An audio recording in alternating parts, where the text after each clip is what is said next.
In the year 1413, a girl's screams echoed through the stone walls of a noble's castle, but no one came to her aid. Why? Because the brutal consummation of her marriage was not just expected, it was being witnessed by family members outside the bedroom door. The reality of medieval marriages will make you grateful to live in the modern era. What they don't teach you in history class is that marriage in the Middle Ages wasn't about love or compatibility. It was about bloodlines, property, and power. And for countless young women, it was nothing short of a prolonged nightmare from which they could never wake. Take Lady Eleanor of Aquitaine, just 12 years old when her parents arranged her marriage to Lord William, a man 4 decades her senior. The age gap wasn't considered unusual. It was strategic. William needed an heir. Eleanor's family needed political alliance. Her feelings weren't merely secondary. They were entirely irrelevant. The wedding preparation began months before the ceremony with negotiations that treated Eleanor like livestock. Her father and future husband haggled over her dowry with the same clinical detachment they'd used when trading cattle. Documents from the period show William specifically requesting verification of Eleanor's physical soundness, a euphemism for her ability to bear children. Physicians were called to examine her hips and general health, prodding and measuring her body like a broodmare at market. On her wedding day, Eleanor wore a dress worth more than what a peasant family would earn in 10 years. The stunning garment wasn't a gift, but an investment, a display of wealth that enhanced her family's status. The medieval bride was literally a walking advertisement for her family's prosperity. But the true horror began after the elaborate feast. In many noble households, the bedding ceremony involved witnesses, family members who would escort the couple to their chamber and sometimes remain until consummation was complete. This wasn't merely tradition. It was a legal necessity to verify the marriage had been sealed physically, preventing either party from later claiming the union was invalid.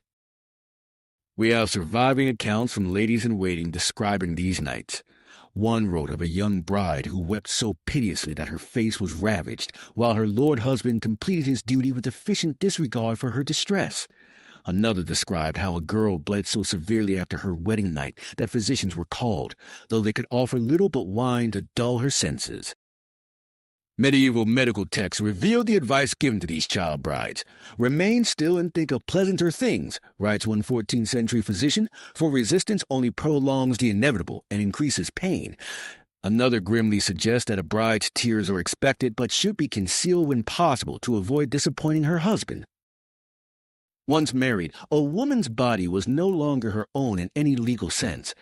Medieval law explicitly stated that a wife could not refuse her husband's advances. The concept of marital rape simply did not exist. Court records from 1267 show a case where a woman's complaint about her husband's brutality in the bedroom was dismissed with the judge ruling that a man may treat his property as he sees fit.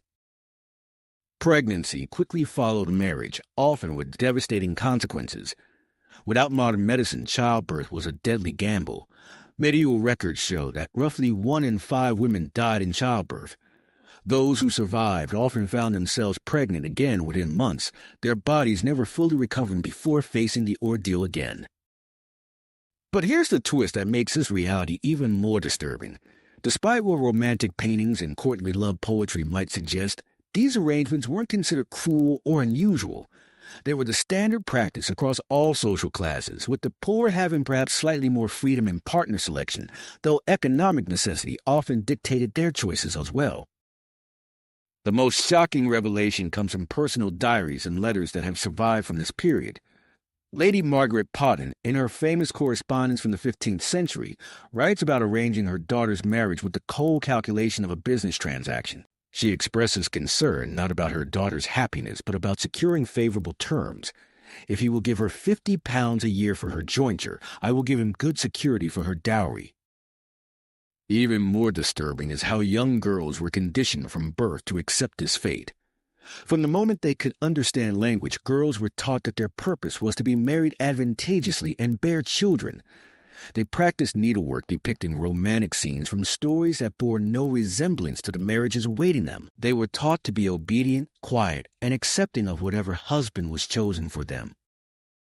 For those who resisted, the consequences were severe. Historical records document cases of rebellious daughters being physically restrained, starved, or beaten until they consented. One account from 1387 describes a girl who was locked in a tower room for 3 months until she agreed to marry the man her father had selected. The few avenues of escape were equally grim. Some women sought refuge in convents, trading one form of subjugation for another.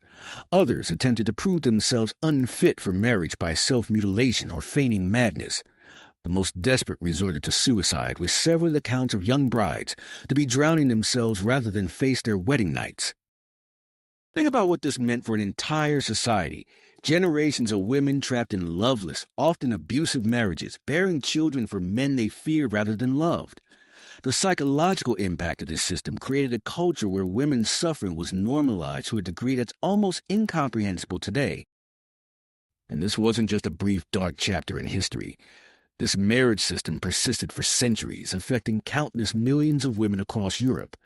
The trauma of these forced unions echoed through generations, shaping attitudes toward women in marriage that would persist well into the modern era.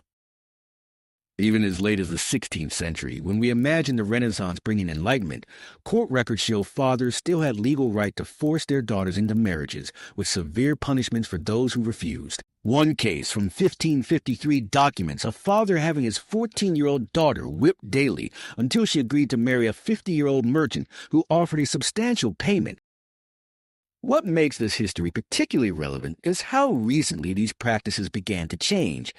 The idea that women should have any say in their marriage partners only gained legal recognition in most of Europe in the 18th and 19th centuries. The notion that women might marry for love rather than economic necessity was considered dangerously radical well into the Victorian era. The medieval marriage system reveals something fundamental about how societies can normalize cruelty when it serves those in power. These practices weren't maintained through ignorance. They persisted because they benefited the patriarchal structure of society, treating half the population as commodities to be traded rather than humans with their own desires and rights. The next time you encounter a romantic depiction of medieval marriage in a film or novel, remember the reality. A 13-year-old girl trembling in terror on her wedding night, facing a stranger 3 or 4 times her age, with no right to refuse his advances and no escape from a lifetime of submission. That was the reality for countless women whose voices have been largely erased from our historical narrative. The true horror of medieval marriage isn't just what happened in those castle bedrooms. It's that an entire civilization convinced itself this system was normal, necessary, and right.